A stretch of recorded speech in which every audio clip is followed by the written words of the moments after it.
Alright guys, in this example we're going to be talking about percents. So when dealing with percents, there are two different options you can use when figuring out a percent problem. And that is using either a proportion or you can use this equation here off to the right. Okay, so let's talk about how we can use both of these options when solving percent problems.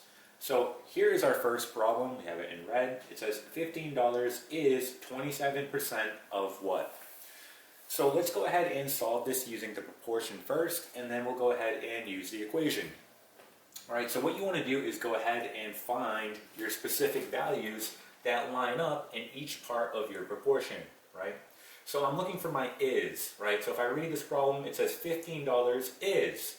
So I know that $15, okay, that is going to be my is. So I'm going to go ahead and plug in $15 or 15 where I see is. So I'm going to go ahead and put 15. This is going to be over my of. So if we read the problem again, it says $15 is 20% of what? So that's what they're looking for. They're looking for that of, and we don't have that, right? So we're going to replace that with a variable. We'll just call x. And we have equal to. Now the percent is always easy to identify, right? It's right here. We can see the percent symbol. So that's going to go right here where it says percent.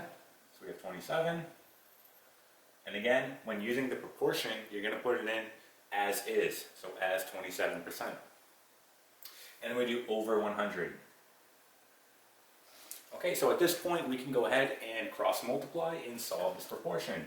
So doing so, we're going to get the following. Right, so 100 times 15, we can just add 2 zeros on the end. And then 27 times x, we get 27x. Okay, so our last step is to divide both sides by 27. Okay, and this is going to be our final answer. Right, so using your calculator, you can do 1500 divided by 27, and you're going to get 55.5 repeating. So we can just go ahead and round this. We can say that x is equal to 55.5, and we'll say 56. So again, we are talking about dollars here, right? So if you want to go ahead and put your dollar symbol, you can do that as well.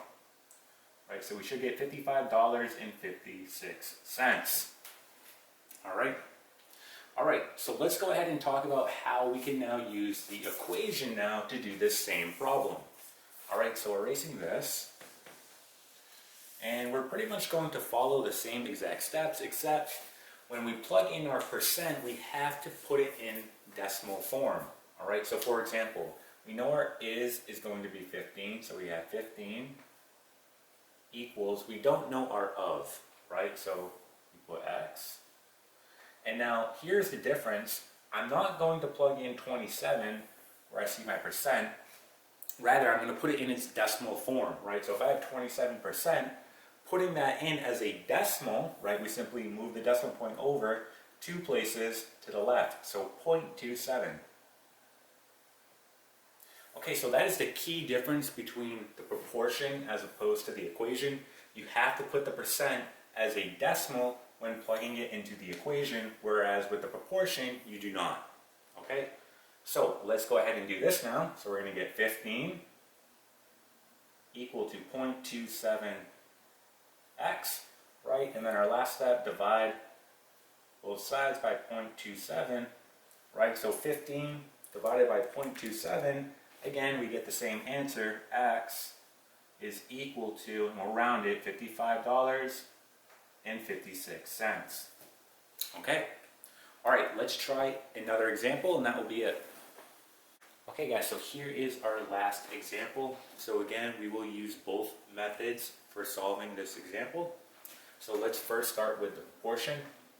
So again, it says 5 feet is what percent of 24 feet?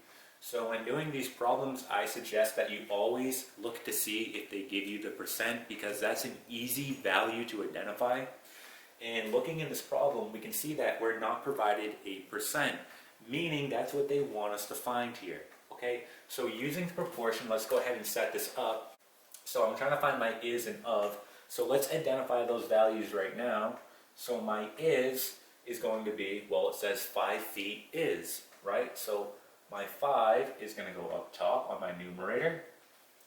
And then if you look towards the end of the question, it says of 24, right? So my of here is 24. Again, we're talking about feet. So this is going to be equal to, again, we say we're trying to solve for our percent, so you can replace this with a variable. And again, you can choose any variable you want. If you want to put a p, so you know that you're talking about percent, you can do that. So we'll just put a variable of p here, and then over 100. Okay, so let's go ahead and solve this. Again, we're just going to cross multiply here. So 5 times 100, again, we just have to add the 2 zeros, and then 24p.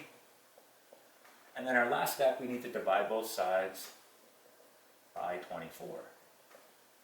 Okay, so when we do 500 divided by 24, we get 20.83 repeating, right? So my percent here, we can round it, is going to be 20.83%. Okay? So that is using the proportion. Let's talk about how you do this one using the equation. Alright, so let's erase this. So again, we know that our is going to be 5. So using the equation, we have 5 for our is. So we have 5 equals, and then we have our of, which is going to be 24. And then don't know our percent here. So again, we can replace this with a p. And you can pick any variable you want here. So essentially we have 5 equals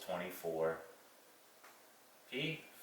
And we want to divide both sides by 24. Okay, so doing that in our calculator, we can get the following. We get 5 divided by 24, and we get 0.2.